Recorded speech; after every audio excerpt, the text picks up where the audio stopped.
Start. Good morning, everyone. My name is Nanda Damani, and I am a lecturer in Human College of Pharmacy. So today I am going to start the subject Human Anatomy and Physiology, and our topic is cell.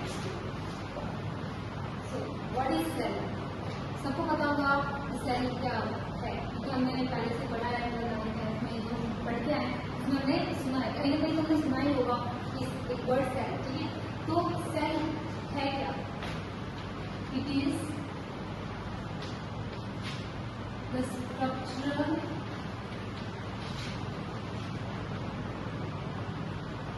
and functional unit of life.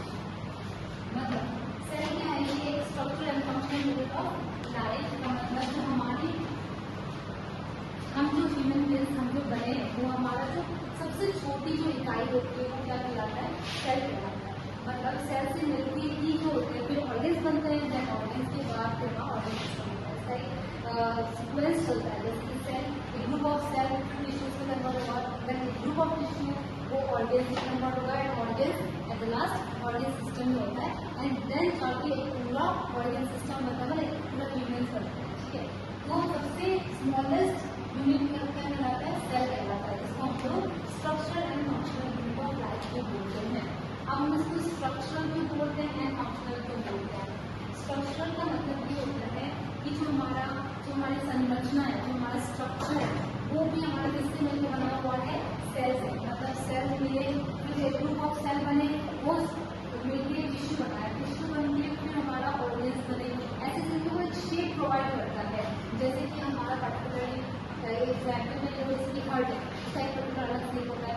फिर जैसे kidney ले लो, liver ले लो, अलग अलग organs होते हैं, सबके अलग अलग शेप होते हैं। तो वो कौन बनाता है? डायरेक्टली सेल ही बनाता है, ठीक है। इसके बाद फिर फंक्शनल। अब फंक्शनल का मतलब क्या हुआ कि अलग अलग ऑर्गन्स के अलग अलग फंक्शंस होते हैं। हमारा हार्ट का काम अलग होता है, हमारा हार्ट का काम होता है पंप करना, किडनी का काम होता है सर्कुलेशन, लंग्स का काम होता है रेस्पिरेशन, ऐसे अलग अलग ऑर्गन्स के अलग अलग फंक्शंस होते हैं और वो इसलिए हम लोग उसको फंक्शनल बोलते हैं, ठीक है। स्ट्रक्चरल जो हमारा बॉडी का जो स्ट्रक्चर है वो, एंड देन फंक्शनल जो वो काम करता है, जो उसका फंक्शन होता है वो हमारा फंक्शनल, इसलिए हम लोग उसको बोलते हैं structural and functional unit of life. And cell क्यों इम्पोर्टेंट है? क्योंकि सेल से ही सब कुछ बना हुआ है। अगर सेल नहीं होता तो कुछ नहीं होता, है ना, इसलिए, ठीक है। ये तुम्हारा इसका डेफिनेशन है सेल। अब हमें सेल में क्या पढ़ना है?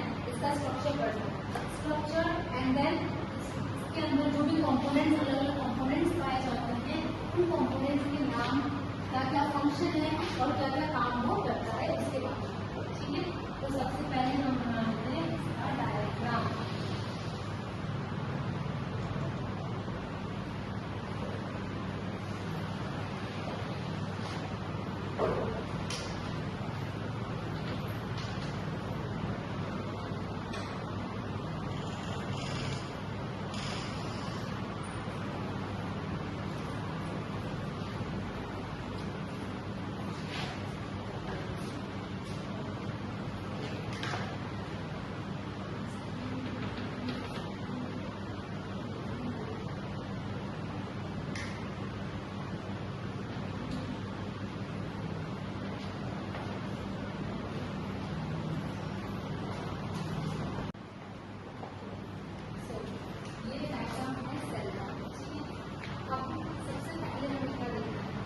ये जो आउटर लेयर है उसको बोलते हैं सेल मेम्ब्रेन।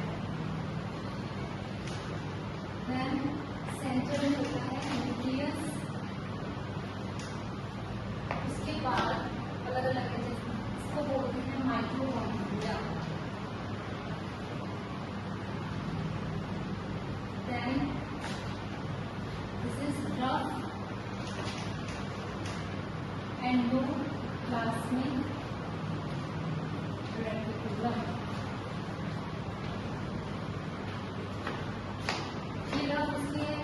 इसमें राइबोसोम्स प्रेजेंट है, वो इसलिए इसको रफ रेटिकुलम बोलते हैं।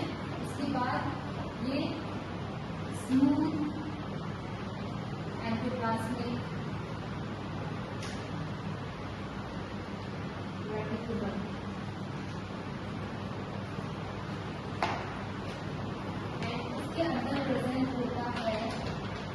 साइटोप्लाज्म।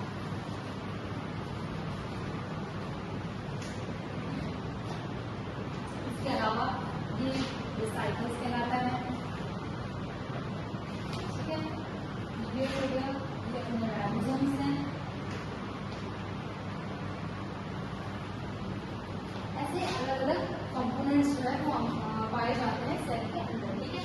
तो हमारे सिलेबस में क्या है, सबसे पहले तो इंट्रोडक्शन, जो कि मैंने अभी बता दिया कि सेल क्या होता है, इसको हम structure and function of life बोलते हैं। इसके बाद इसका डायग्राम मिलेगा, ठीक है। अब इसके आगे जो हमें पढ़ना है कंपोनेंट्स। कंपोनेंट्स का क्या होता है, जो इसके अंदर जो पार्ट पाए जाते हैं, जैसे ये हमने बनाया ये सारे क्या है, ये सारे सेल के कंपोनेंट्स हैं। तो अब हमें क्या पढ़ना है, इनके बारे में पढ़ना है कि ये जो सेल कंपोनेंट्स हैं इनका क्या फंक्शन है, क्या ये काम करते हैं, ये जो इसके अंदर प्रेजेंट है इसका क्या फंक्शन है, ये क्या काम करेंगे और किस तरीके से ये हमारे बॉडी के लिए यूजफुल है, ठीक है।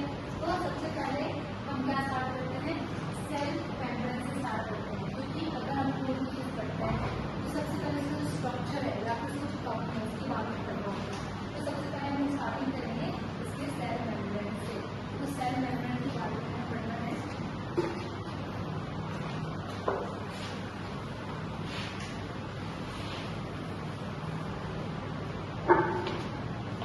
सबसे पहले किसके बारे में पढ़ेंगे, सेल मेम्ब्रेन। अब ये सेल मेम्ब्रेन जो है ये काम क्या करता है, सबसे पहला इसका काम है प्रोटेक्शन। नेक्स्ट दूसरा इसका काम है कवरिंग, ये कवरिंग प्रोवाइड करता है, ठीक है।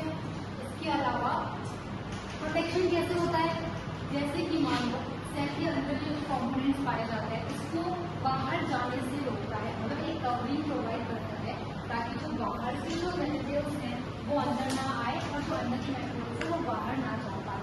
तो इस तरीके से ये प्रोटेक्ट कर रहा है। इसके अलावा अगर बाहर मतलब एक्स्ट्रा सेलुलर फ्लूइड में अगर कोई बैक्टीरिया या फॉरेन सब्सटेंस एंट्री कर जाती है तो उसको अंदर जाने से रोकता है, सेल के अंदर जाने से वो रोकता है।